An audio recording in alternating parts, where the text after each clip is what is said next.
Hey, this is Shane from Green Hills Guitar Studio. I've got a couple new lessons for you. Again, we're going to focus on some of this rhythm stuff, and this will kind of tie into a little bit of the triad stuff, maybe some of the cage shapes. I'm going to show you how to play this really common rhythm where you make a quick move to grab the 4 chord.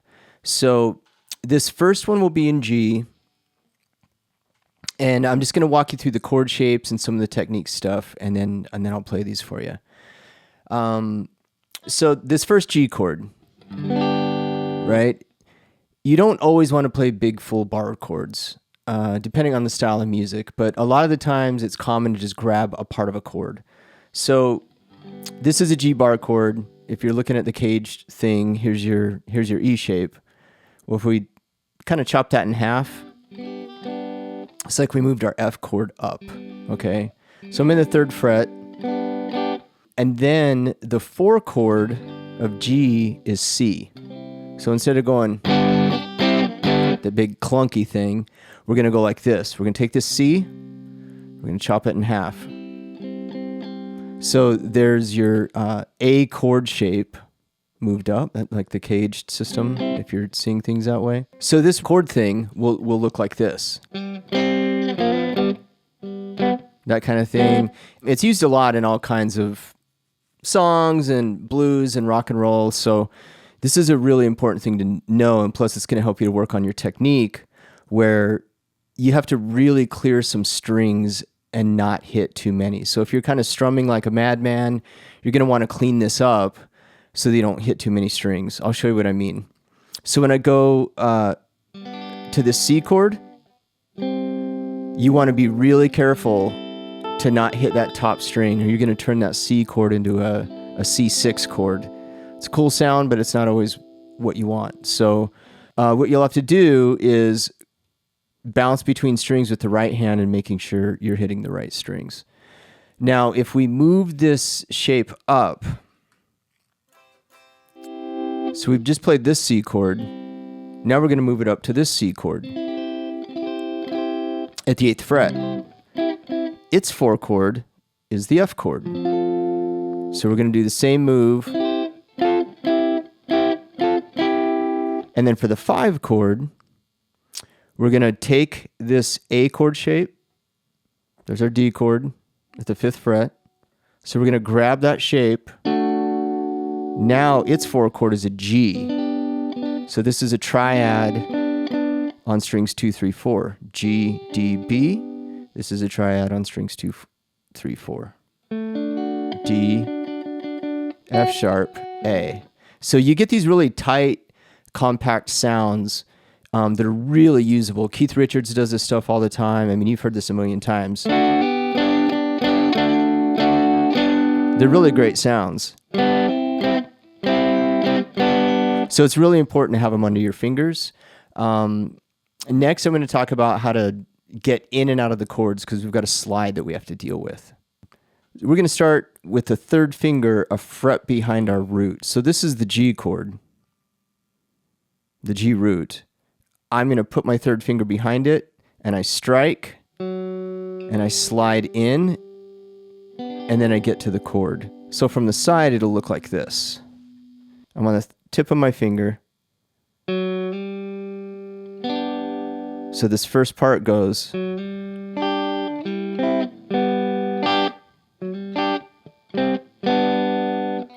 So I'm pushing in pretty firmly, and I'm just pushing through that fret to get there. So that's how I'm getting to the G, because you want the pitch to ring through. So I slide, I hit the top 2 strings, I come back to that note, I flatten my finger. Now I'm into my C chord, and I come back to my G, and I hit the top 2 strings, and then I do it again.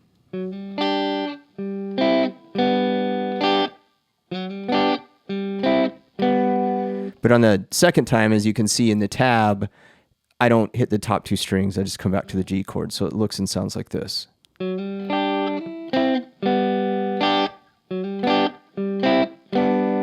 Do that twice. Now we take all that information up to our 4 chord. So 8th fret with my first finger, 10th fret with my third. So I'm going to go back a fret and do the same thing. Hit, slide into the chord, come back, and then we have to find our way back.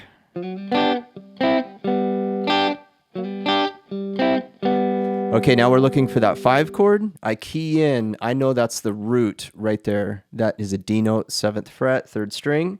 So my eye takes me, that's what I'm looking for. That's my move. I'm trying to get right there. I'm barring, and when you get into this G chord, I've talked about this a lot in videos. See how I'm on the tips of my fingers? On the back, it looks like that. I have this space between the palm of my hand and the neck. That helps me jut my front of my hand forward so I can get on my tips. If you're way back like this, it's pretty tough to do. So kind of, drop your elbow into your side, like we talked about before. Bring your hand forward. That's going to help you get into those chords. Because later we're going to use these for licks too, stuff like this. Hammer-ons, pull-offs. So you need to really get a good solid grip so you can hammer on and pull off cleanly. That's really important. So you might as well work it out now. So that's our 5 chord. That's what I'm keying into. See my root? See my root? See my root. When I go to this G, that's the root of my G chord. So that's that triad. So this whole thing is going to be based on these triad shapes. And we'll talk about those later on in some other courses as well. So I'm going to go ahead and play this for you at 3 different tempos. And then you can play along with the recording with me or play along without. Everything for these lessons, the PDFs and the backing tracks you can find on the website for this Grab a Fast 4 chord. So what you'll get is the tablature. You'll get the backing tracks at 3 tempos with me playing and without me playing. So you can use me as a reference point, and then you can play on your own without me, experiment with dynamics, where to hit hard, where to soften it up, because that's all stuff that you're going to need live and in the studio anyway. So everything for these 2 lessons will be in the library. And if you have any questions, shoot me an email, and I'll catch you next time.